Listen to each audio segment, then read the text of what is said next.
The FIA has finally acknowledged that the new Formula One regulations need to be revised. After weeks of criticism from drivers and teams, the sport's governing body held a major crisis meeting on Thursday. The purpose was to address the serious issues with the 2026 cars. What came out of this discussion could significantly shape the remainder of the season. The meeting brought together FIA officials, Formula One leadership, and technical representatives from every team. It marked the first in a series of planned discussions throughout April. The primary focus was energy management, which has proven to be the biggest problem with the new cars so far. Drivers have been forced into excessive lift-and-coast tactics during races, creating some potentially dangerous situations on track. Max Verstappen and Carlos Sainz have been among the most outspoken critics of these regulations. Verstappen even suggested he could leave the sport if improvements weren't made. He described the cars as Formula E on steroids and joked that he would rather play Mario Kart. Sainz warned that the large speed differences between cars could result in a major accident. Following Ollie Behrman's heavy crash in Japan, the FIA finally recognized the urgency of the situation. During the meeting, they released a statement reaffirming their commitment to adjusting the rules. They described the discussions as constructive, despite the complexity of the topics. While they admitted that racing has been entertaining, they also agreed that changes to energy management are necessary. This is a significant admission from the FIA. In essence, they are conceding that the regulations were flawed and must be corrected quickly. So what changes are actually being considered? There are several possibilities. One option is to increase the amount of super clipping permitted. Super clipping refers to harvesting energy while maintaining full throttle. At present, drivers can only harvest 250 kilowatts under full throttle, compared to 350 kilowatts when lifting and coasting. McLaren team principal Andrea Stella has proposed raising the super clipping limit to the full 350 kilowatts. This would allow drivers to recover more energy without lifting off as early. It would create a more natural speed profile and reduce the large closing speed differences between cars.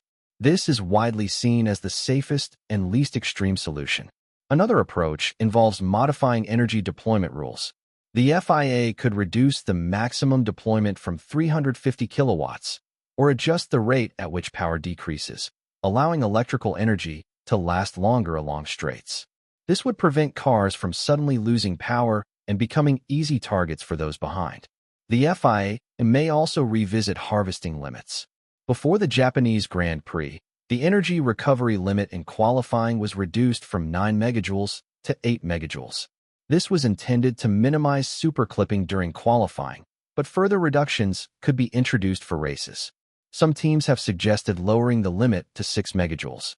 This would reduce reliance on lift-and-coast driving and allow drivers to push harder with the available energy. However, the drawback is a noticeable drop in performance.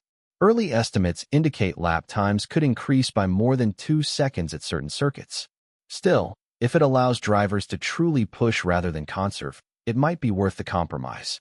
These potential adjustments could benefit drivers like Max Verstappen and Lando Norris, both of whom have struggled under the current system.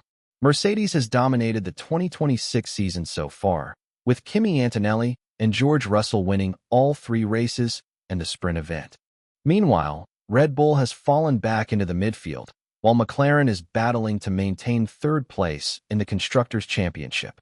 Verstappen has expressed frustration after finishing 8th at the Japanese Grand Prix, admitting the team is far from the front. Red Bull currently sits 5th in the standings, level on points with Alpine, highlighting their difficulties in mastering the complex energy systems. McLaren is slightly better off in 3rd place, but still trails Mercedes and Ferrari by a considerable margin.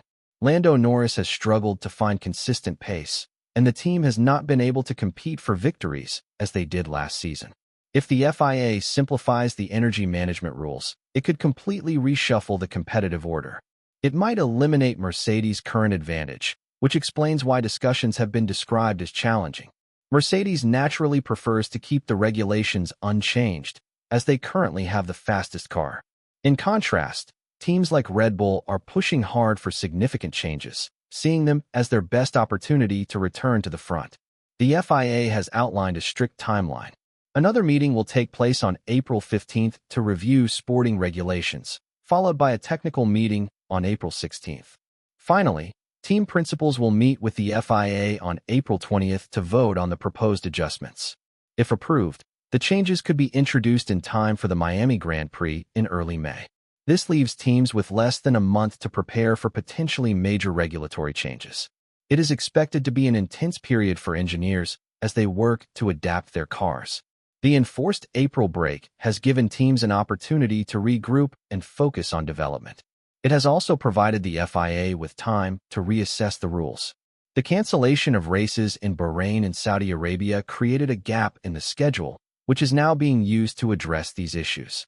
Pressure is mounting on the FIA to get this right. Drivers have made it clear they are dissatisfied.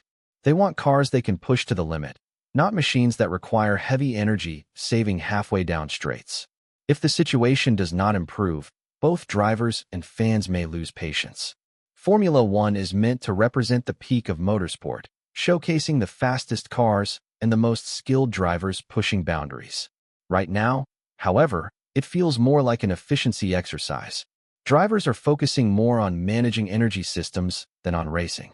Thursday's meeting was a positive step. The FIA has acknowledged the problem and begun working toward a solution. The key question now is what form those changes will take. Will they opt for minor adjustments like increasing superclipping, or implement more drastic measures such as reducing the energy limit to 6 megajoules? Whatever decision is made will have a major impact on the season. The Miami Grand Prix could look very different from the opening races.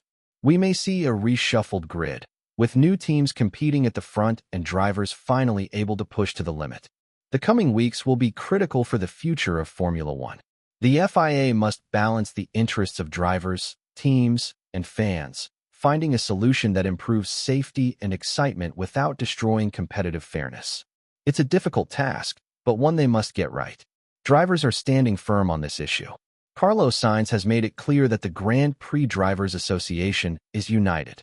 They have warned that serious accidents will continue if changes are not made. After the frightening incident at Suzuka, those warnings cannot be ignored. Teams are also under pressure. They have invested heavily in developing these cars, and significant rule changes could render much of that work obsolete.